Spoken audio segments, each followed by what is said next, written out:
WrestleMania 10 had a lot riding on its shoulders. WCW was finally becoming a real competitor. WrestleMania 9 was not all that too great. This was 10 years of WrestleMania. And maybe most importantly, Hulk Hogan wasn't there anymore. So what did WrestleMania 10 look like? Well, it had two of the best matches of all time in the WWE, and for me personally, it's my favorite of the 10. Hello everybody, welcome to Essence of Wrestling. In this series, we go through every single WrestleMania ever. I've been a WWE fan for my entire life, but I've only been watching week in, week out ever since maybe 2015. However, I never took the time to go back and watch some of the classics, so I decided to do that right here on this channel and review them for your pleasure. In this video, we're going to be reviewing WrestleMania 10, as you could have probably guessed, but if you haven't seen any of my other reviews, make sure to check them out later on. Oh look, Vince McMahon and Jerry the King Lawler are on commentary. Interesting, okay, let's see how that looks. Also, this WrestleMania as a celebration of WrestleMania in and of itself. This was the 10th WrestleMania and everything was built around that. It was back in Madison Square Garden.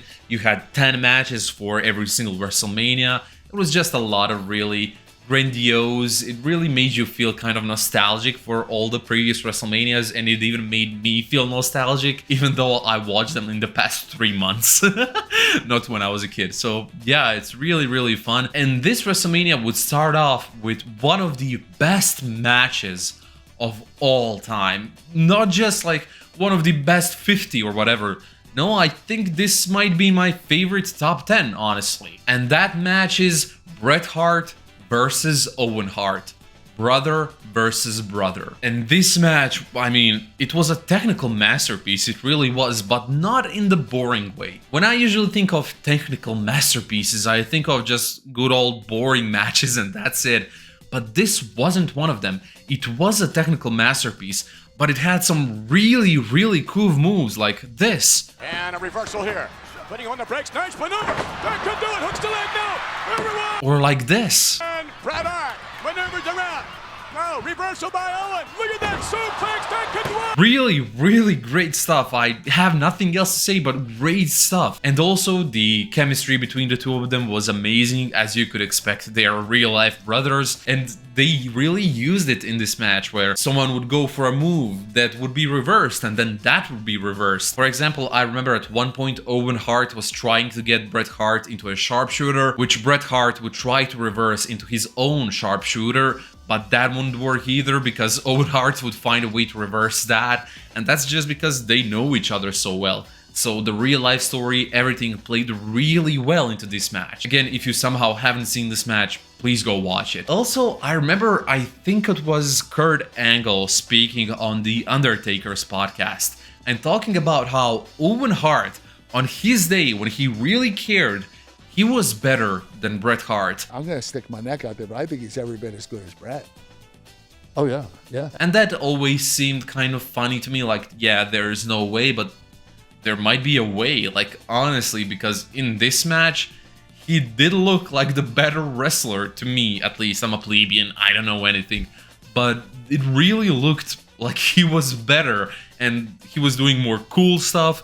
Technical wrestling was on par with one another, but again, Owen had cool stuff on top of that, so really fun, really great. And don't get me wrong, I don't mean to say that Bret Hart is bad.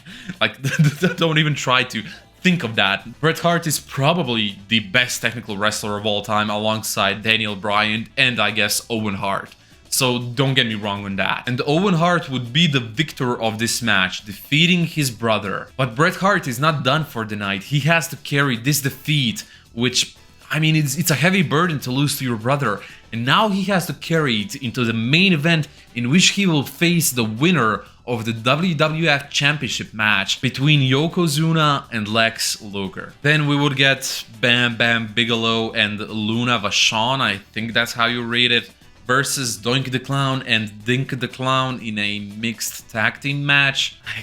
I don't really get... I don't like these matches. I don't like matches where they use little people or try to, I guess, equate little people to women, as if, I mean, we're all just humans and that's it. I don't really get it. I don't want to talk about this match so much, so honestly, I'll just tell you, Bam Bigelow and Luna Vachon won. That's it. It was really awkward. President Bill Clinton is then standing there with Mr. IRS behind him. What a screenshot. We would then get the Falls Count Anywhere match between Randy Savage and Crush. In the modern WWE, as I'm sure all of you know, Falls Count Anywhere match is you can pin a person anywhere and the match is over. Back in the day, that wasn't the case. You pinned a person and then that person has 60 seconds to get back into the ring, which seems like a cool concept, but in reality, it just kind of kills the tempo of the match where you have 60 seconds of just nothing. Like nothing. It got boring at some points, especially with like modern brains, which are kind of fried when it comes to attention spans. So yeah, that did kind of slow down the match, but the ending was actually pretty fun. And look, when the action was happening, it was really good. It just had that mishap of this stipulation working like this. So, But the ending was really, really good. Randy Savage would try to hang Crush upside down, which was a wild sight to see. He would fail, of course he would. You could kill a person like that, so good that he did. And Randy Savage would run back into the ring, but Crush wouldn't have enough time to get himself from backstage into the ring after the pin. I'm just kind of glad that these stipulation rules are different now. Bill Clinton and IRS are talking now. What universe am I living in? IRS also calls him out for raising taxes. He's like, my good man, yes, that's good. Raise the damn taxes. And I was just like, how did this happen? How did this work? What the fuck is Bill Clinton doing there? And why is IRS calling him out on raising taxes? He's trying to make the president of the USA a heel. He's trying to make him do a heel turn. What? We would then get Leilani Kai versus Alundra Blayse for the Women's WWF Championship, which is a match we haven't had in years. I don't think there's been women, like properly women in just a singles women match on this card for a long time. I think it was like, what, WrestleMania 3 or 4? Like really early on. And yeah, the match wouldn't be all that too long. Alundra Blayse would win pretty quickly, but look, I'm just happy we're having women's matches again on WrestleMania, and I know that isn't going to be the case for every single WrestleMania afterwards, but again, I'm just happy we have women back on the card. They deserve it, because there were some incredible women back in the day. Then we would have Men on the Mission versus the Quebecers, or however you say that. And it was an okay match. It was a match for the WWF Tag Team Championship, and Men on a Mission would win it. Lex Luger versus Yokozuna would be up next in a match for the WWF Championship, with Mr. Perfect as the guest referee. For all of you who don't know, Mr. Perfect and Lex Luger were basically best friends at this point. Now, one thing I have to note, which I didn't note in my previous WrestleMania review, Yokozuna, for a man that huge, he actually moves pretty damn well. Like, it's not bad at all. He takes big bumps, he makes them seem cool. He's actually pretty damn good. The match would end kind of shockingly, honestly. Lex would try to pin Yokozuna, but Mr. Perfect is too occupied by taking the managers out of the ring and stuff like that. So Lex Luger comes up to him and is like, hey man, count to 3, then do all your stuff. I'm done with Yokozuna, I have him pinned. And Lex Luger would say, did you just put your hands on me? Disqualified! Mr. Perfect disqualifies Lex Luger, and he turns heel. Really fun, really unexpected. It's actually great storytelling, because at one point the crowd even chants bullshit. So yeah, the drama continues. They would even meet up backstage. Great stuff, great stuff. Earthquake would then beat Atom Bomb in 30 seconds. Move on. Then we would get, I think, don't quote me on this, the first televised ladder match, at least in the WWF, between Shawn Michaels with Diesel and Razor Ramon. And this was another great match. I think this was one of the first WWF matches that earned a 5-star from Dave Meltzer, which, again, I don't like Dave Meltzer or anything. People like him, people think his word is kind of gold, so I just have to state that. I'm not a Dave Meltzer fan, don't get me wrong. But yeah, even Dave Meltzer, who was a hater of the WWF, loved this match. He said 5 stars, which was a really big deal, especially back in the day. When you take into account that this was one of the first ladder matches ever, it's a great match. They were really inventive. It wasn't anything like crazy like they do nowadays. Off the ladder, spin, do all this stuff. no, it was much more basic, but much more brutal in a sense, where at one point Shawn Michaels takes the ladder and he just throws it. Now, Shawn Michaels.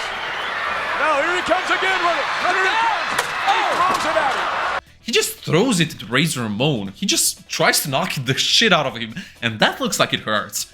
That looks like it hurts. At one point also, Shawn Michaels gets his behind exposed, and with that exposed behind, he does an elbow off the ladder. I love these old WrestleManias. Shawn Michaels would unfortunately get his foot stuck between the ropes, and he would lose the match.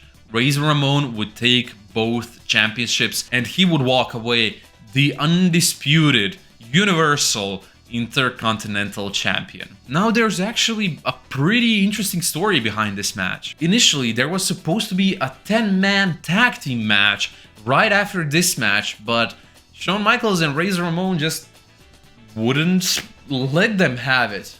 And how would they not let them have it? They just wouldn't end the match on time. They would just say, nah, we're not ending this. We're not ending this match. No, no, no, no, no. We are having a banger and no one's gonna stop us. Which, I mean, kind of fair enough. Look, I get it. It was a great match. Nothing to say about it. But I definitely understand why some people really hated the Clique. Especially since one of their boys was supposed to be in the 10-man tag team match. 1-2-3 Kid was supposed to fight there, who is, as some of you, well, I guess most of you know, X-Pac, who is really good friends with them. So I can definitely see why they had a bad look backstage. Also, the canon reason for why the match didn't happen, because it was advertised, so they had to give some kind of resolution to this. They just couldn't agree to who was the captain of the team. That's all they managed to figure out in that time, where Razor Ramon and Shawn Michaels told them, we're not going off the stage, we have to call off the match. What reason do we give them? I don't know, just tell them they can't have a captain. They couldn't decide who's the captain, and that's it. And in our main event, we would have Bret Hart versus Yokozuna, with Rowdy Roddy Piper as the special guest referee. And it was a decent match, it was nothing too awesome. Piper was really entertaining. Yokozuna would miss the banzai drop, hitting his head on the mat, and Hart is the new WWF Champion. All the faces would come out to celebrate this monumental achievement, the 10th WrestleMania, the new champion. You had Lex Luger there, you had Randy Savage, you had Razor Ramon, but the one that meant most to Bret wasn't there. It was his brother. Owen would actually walk down to the ring, but not to celebrate, rather to intimidate, to send a warning. The story is not finished yet. If you enjoyed this video, please make sure to leave a like, comment, subscribe. I'm on a journey to hit 1,000 subscribers as soon as possible, maybe get monetized along the way. And yeah, thank you for watching. Arrivederci.